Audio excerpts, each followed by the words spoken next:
आपका ये भाई, आपका बेटा किसी एमएलए का बेटा नहीं है, किसी मंत्री का बेटा नहीं है, किसी ऐसे घराने से मैं नहीं आता जिसके अंदर मेरी कोई राजनीतिक पृष्ठभूमि हो।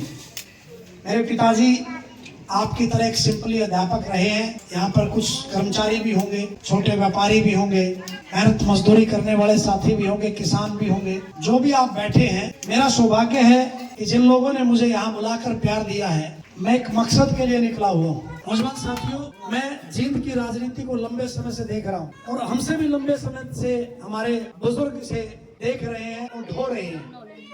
मैं एक बात कहना चाहता हूँ, आप खास तौर पर उन नौजवानों को जो सामने खड़े हैं, आने वाला समय इन्होंने अपनी पूरी जिंदगी यहाँ के नेताओं को, बड़े बड़े ओहदेदारों को बड़ा करके मंत्री और एमएलए आगे भेजने का काम किया कि नहीं किया? बात इस जींद की बुरी दशा का, हालात का, हर चीज का जिम्मेवार कौन है? वो लोग हैं, हम लोगों ने जिनको चुन चुन करके आगे भेजने का काम किया। एक समय ऐसा होता था, इस जींद के 5-5 मंत्री होते थे।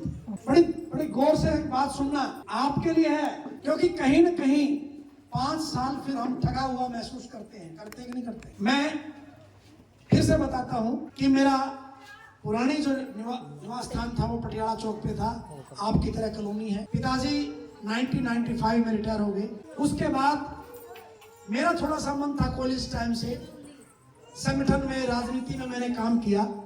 लेकिन जब भी नौजवान साथियों, मेरे जैसे नौजवान की कहीं राजनीति में आगे बढ़ने की बारी आती, तो यही वो घराने थे जो ये फलाने का बेटा, ये विधायक पुत्र, इसको टिकट दे दो, ये फलाना उसको टिकट दे दो, ये वो उसको टिकट दे दो।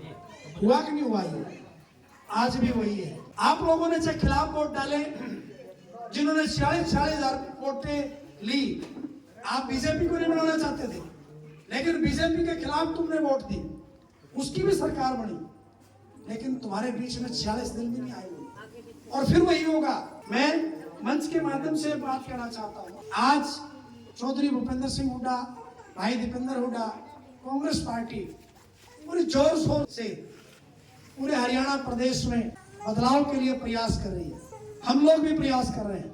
उसी कार्यक्रम के तहत मैं आज जन मिलन समारोह के तहत मैं आपसे मिलने आया हूँ। आधी रात को भी ये साहिल भाई खड़ा है, इस नौजवान ने मेरा हाथ पकड़ा। आधी रात को भी ये भाई मुझे याद करके देख लेता है। पीड़ा में, तकलीफ में, परिवार की जरूरत में स्विच ऑफ नहीं होता फोन कभी मेरा। आधी रात को भी मैं इसके साथ, इसके बाजू बन करके खड़ा होता हूँ। लेकिन अब फिर लोग आएंगे, दोबारा से फिर आएंगे। यही तुम माला पहनाओगे, यही अच्छा स्वागत भी करोगे। उनके घर जाके देखना, कभी पानी का गिलास नहीं पिलाते तुम्हें। कितना देखना कितना बड़ा स्वागत कर रहे हो। लेकिन कभी आप अपने भाई के घर पे जो गया हो, तुम्हारे में से कोई इत्तेफाक से सम्मान मिलता है कि नहीं मिलता? क्योंकि मुझे वो पता है, जब हम आपके पास आते हैं तो आप कितना सम्मान करते हैं। बदलाव चाहते हैं, सच में तकलीफ में हो। कई माताएं बहनें यहाँ बैठी हैं जो भी कहेंगी कि वो भी आए थे, वो भी यही बात कह रहे थे। आपकी क्या तसल्ली है? आप बदलाव करोगे, ठीक बात है, किसी के भीतर नहीं बढ़ा जा सकता, विश्वास ही करेगा इंसान। लेकिन आज तक 3 से 4 घराने आप लोगों ने बनाए हैं। एक भी घराने ने अगर ढंग से काम किया होता तो शायद मेरी जरूरत नहीं थी।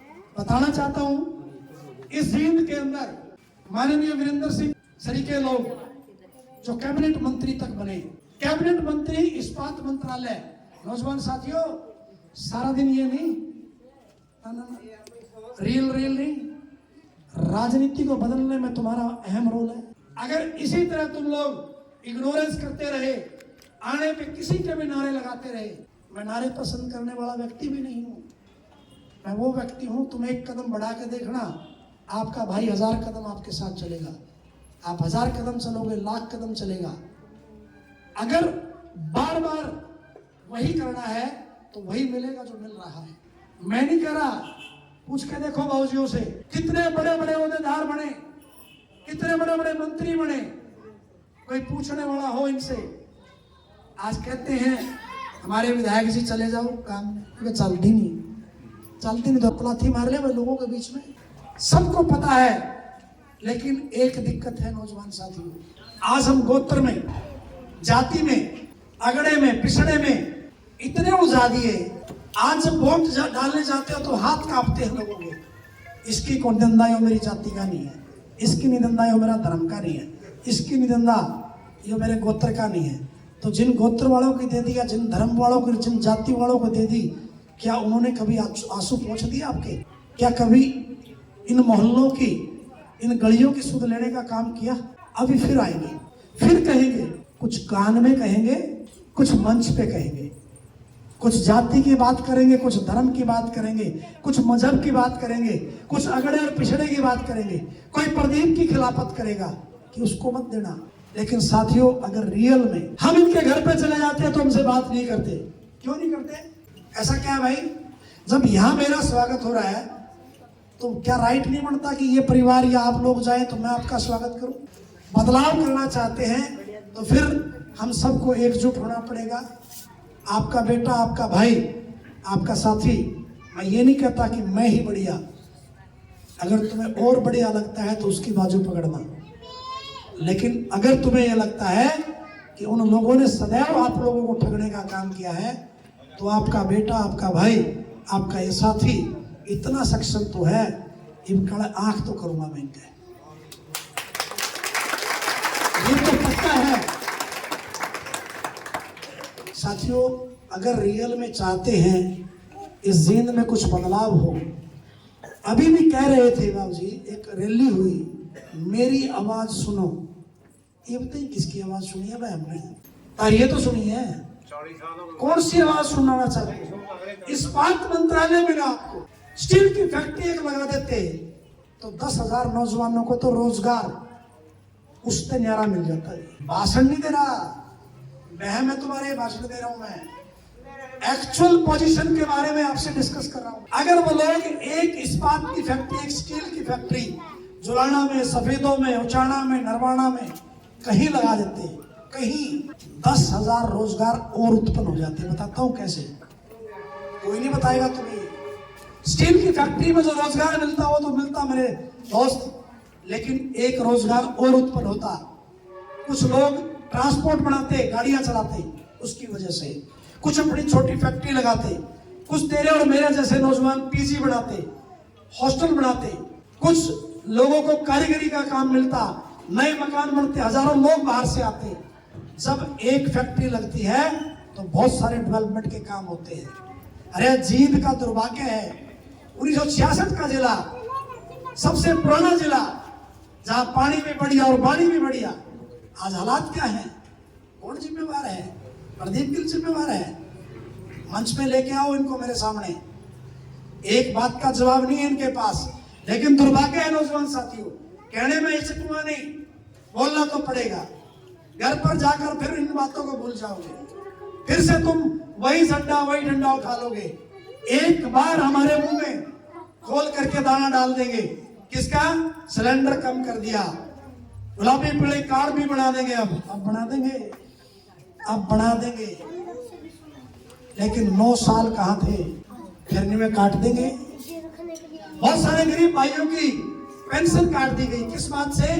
अकबला जी 9,000 बिजली का बिल आ गया, फिर के फांसी टूट गई भाई। 4 भाई रहे हो केवरा उस मकान में, तारे 90 हजार आवे, 3 में विधायक बन गए, 4 में बन गए, चारों पेंशन जो था मैं। एक कर्मचारी की पेंशन नहीं देनी जो 58 साल सर्विस करता है। आपको मेरी बात अजीब लगती है तो इग्नोर कर सकते हैं, लेकिन अगर आपको लगता है कि बदलना पड़ेगा, फिर अपने जैसा ढूंढना पड़ेगा, इसको तकलीफ हो, इसको नॉलेज भी हो। बाबू जी ये भी दुर्भाग्य है, नॉलेज नहीं है, डेवलपमेंट का डी नहीं पता। डिबेट में बिठा लो इनको मेरे साथ आधा घंटा बैठ नहीं सकते, भाग जाएंगे लोग। इनसे जब जवाब तलब करेंगे कि बता ऐसा कौन सा काम तूने किया जिससे जींद के अंदर डिफरेंट हुआ। लेकिन अब मेरे जैसे नौजवान का दुर्भाग्य है, क्योंकि मेरे ऊपर कोई ऐसा हाथ नहीं कि भाई प्रदीप फलाने मंत्री का बेटा है, फलाने एमएलए का बेटा है। हाँ, एक बात कहना चाहता हूं, ये बात सुन लेना। आपका 36 गांव में और 31 वार्ड में जहां जहां संपर्क हो, 31 वार्ड और 36 गांव में जहां जहां संपर्क हो, आपको एक बात जरूर पता चलेगी, आपके बेटे की कहीं काट नहीं मिलेगी, कोई आपके बेटे के बारे में गलत बोलने वाला नहीं मिलेगा। जैसा मैं आज भी हूँ, आज भी मैं 24 के 24 घंटे अगर गरीब आदमी को, कमेरे को, किसान को, छोटे कर्मचारी को, छोटे दुकानदार को कोई भी जरूरत होती है, किसी भी तरह की कोई प्रशासनिक अधिकारी तंग कर रहा है। पिछले दिनों इस भाई के पास बहुत बड़ी दिक्कत थी, इसके कुछ साथियों के साथ दिक्कत थी, उनमें से हो सकता है कि आज यहाँ भी खड़ा हो, कोई उनको परेशान किया जा रहा था, मैं स्वयं खड़ा रहा हुआ, लेकिन इसलिए नहीं कि मेरा राजनीतिक भविष्य के लिए, इसलिए कि वो नौजवान मेरे साथ खड़ा था जिसने जिंदगी में पहली बार विश्वास करके किसी का हाथ पकड़ा है।